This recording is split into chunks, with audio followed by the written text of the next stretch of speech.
All right, DeFi. It seems like it's everywhere these days. You're hearing it all over the place. And trying to keep up with it can feel a little bit like drinking from a fire hose. But that's okay. You gave us this stack of articles and notes, and looks like you're ready to go past the hype and really understand what DeFi is all about. So let's get into it. Yeah, you've got some really good sources here. You're interested in the technology, the potential, and also some of the concerns around DeFi. Exactly. We're going way beyond just Bitcoin here, deep into blockchain and crypto. And by the end of this, you'll be able to hold your own in any conversation about it. And more importantly, you'll know what questions to ask next. Speaking of questions, do you see that article about the first Bitcoin transaction being used to buy 2 pizzas? Tens of thousands of Bitcoins for a couple of pies. Can you imagine what those pizzas would be worth today? Wow. It really puts the idea of value into a new perspective, doesn't it? Yeah. And it shows how fast this technology has moved. Yeah. But to really get DeFi, we need to go back to the beginning, to blockchain. One of your sources talks about how the need for secure data sharing goes way back, even before Bitcoin, back to the early days of the internet. Oh, really? So it wasn't just like a random invention, there was a real need. Yeah, definitely. People were already trying to figure out how to share information online securely. And what's really interesting is this idea of a trustless system. It's not about trusting some institution, it's about relying on math and cryptography to secure the network. So it's like a digital ledger, out in the open, that everyone can see, but no one can tamper with. That's the power of blockchain. Okay, yeah, that makes sense. But the internet's been around for a while. Bitcoin came on the scene in 2009. What changed? That's where Satoshi Nakamoto comes in, Bitcoin's anonymous creator. They combine cryptography and a decentralized network of computers to make a digital currency, not controlled by any bank or government. Ah, so that's the decentralized part of DeFi. But Bitcoin is just one cryptocurrency. Your research mentioned Ethereum a lot.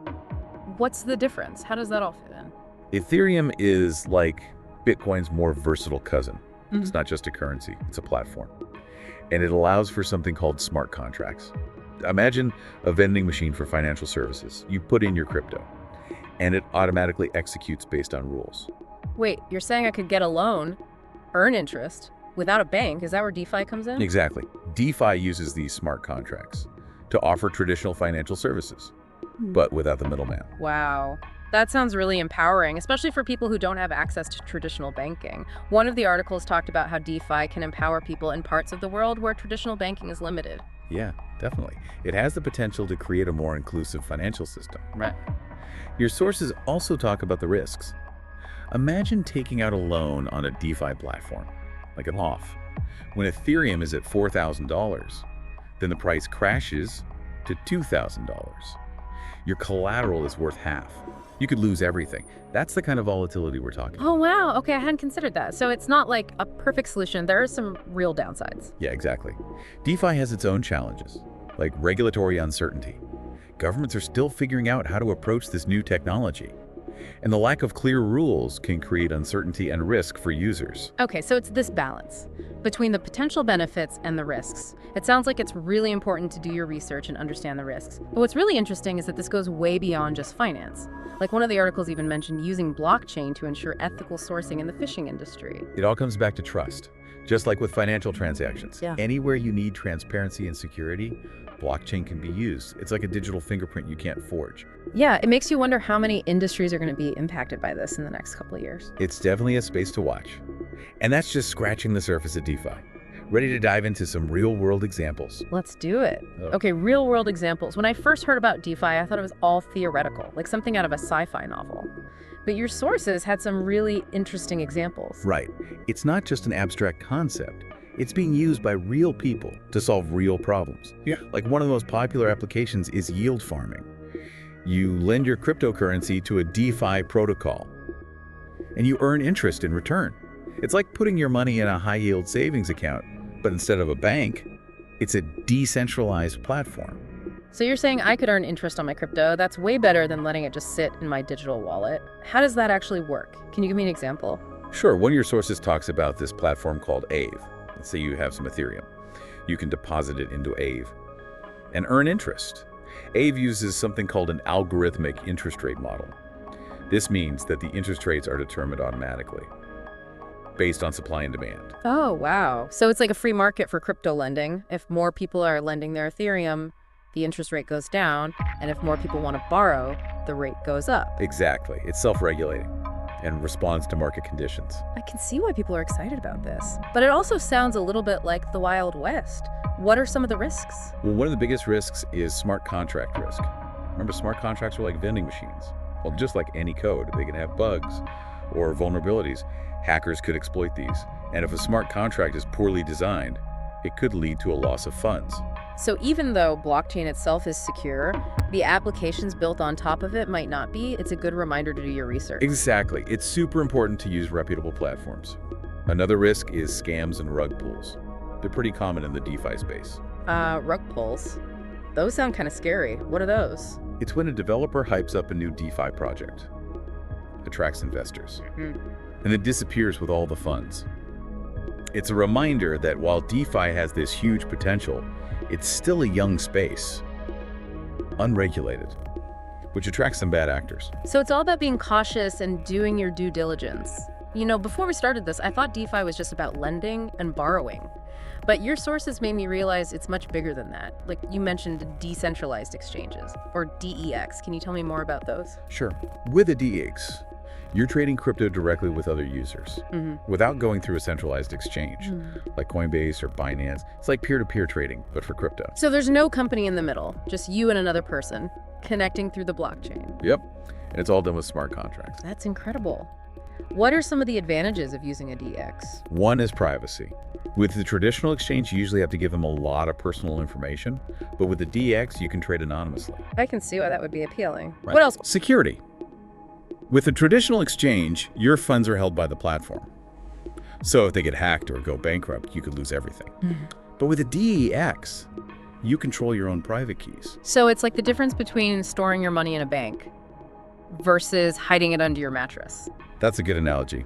Of course, you also have to be careful not to lose your private keys. Yeah. Because then you lose access to your funds. Oh, right. That's a big risk. So there are trade-offs with each approach. It's about figuring out what's best for you. Exactly. And another downside of DEXs is that they can be more complicated to use.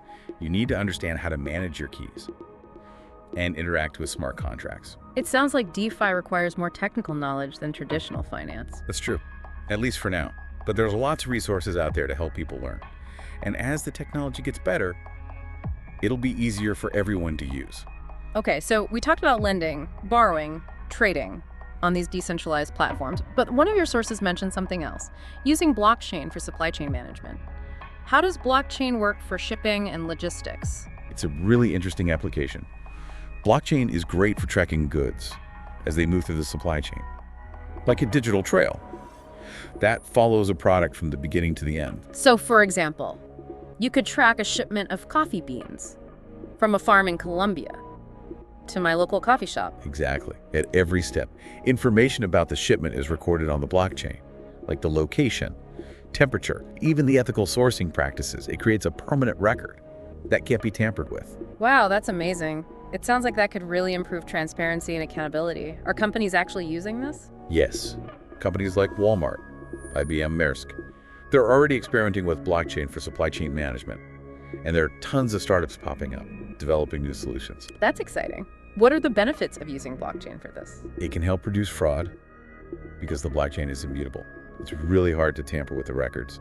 This is especially important for industries like pharmaceuticals, where counterfeiting is a big problem. Right, so if you buy a designer handbag and it's tracked on a blockchain, you can be more confident it's authentic. Yeah, and it can also streamline the whole process, automating tasks like paperwork, making things more efficient and cheaper. That's a big benefit for businesses and consumers too. If the savings are passed on, it sounds like blockchain could really change how we track and manage goods around the world. For sure. And this is just one example of blockchain beyond finance. Your research also talked about healthcare, voting, even digital identity. Wow, it's amazing how many different ways blockchain can be used. It feels like we're just getting started. Yeah. And it's not just about the technology itself, it's about the new ways of thinking. Decentralization, transparency, empowering individuals. Those are really powerful ideas. But before we get too carried away, let's go back to the potential risks and challenges that we talked about earlier. You're right, it's important to be balanced. DeFi is still a young technology, and there are definitely some challenges ahead. One thing that comes up a lot is regulation. Governments are still trying to figure out how to approach this whole thing.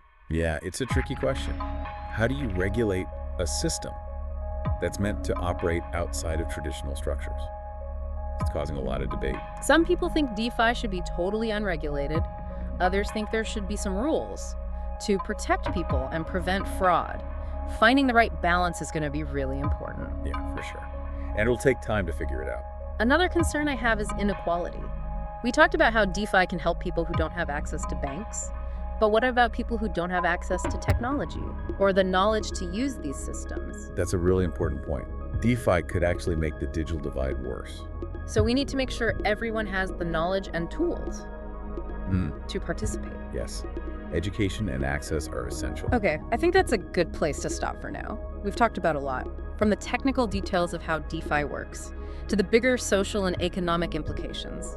Now I'm really interested to hear your thoughts on what all this means for the future.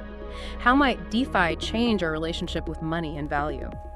All right, so we've really gotten into the details of DeFi, seen some real-world examples, and talked about some of the challenges. But now I want to talk about the big picture. What does all of this mean for the future of finance? Could DeFi actually change how we think about money? Well, that's the million-dollar question, isn't it? I don't think anyone really knows for sure. But we get to watch this experiment unfold. We're seeing a whole new financial system being built. I like that a grand experiment. It really does feel like we're on the edge of something huge. But how do we even begin to understand something this big? I think it helps to go back to those core principles: decentralization, transparency, empowering individuals. These aren't just words. They represent a fundamental change in how we think about finance. Yeah, and those ideas seem almost the opposite of how traditional finance works. Right. DeFi challenges this idea that we need these big institutions, like banks and governments, to manage our money. It's about giving people more control and creating a system that's open to everyone. That sounds great in theory, but can a decentralized system really handle something as complex as the global economy? I mean, traditional finance has been around for a long time. Well, no one's saying DeFi is going to replace everything overnight. It's more likely that we'll see both systems working together, maybe even merging in some ways. So a kind of hybrid system where traditional finance learns from DeFi and vice versa. Yeah, I think so. And we're already seeing this happening. Big institutions are exploring blockchain, trying out DeFi applications. They see the potential for efficiency, lower costs, and new services. So it's not necessarily a battle between old and new, but an opportunity to create something better. Exactly. Okay, so let's talk about how DeFi could change our relationship with money itself.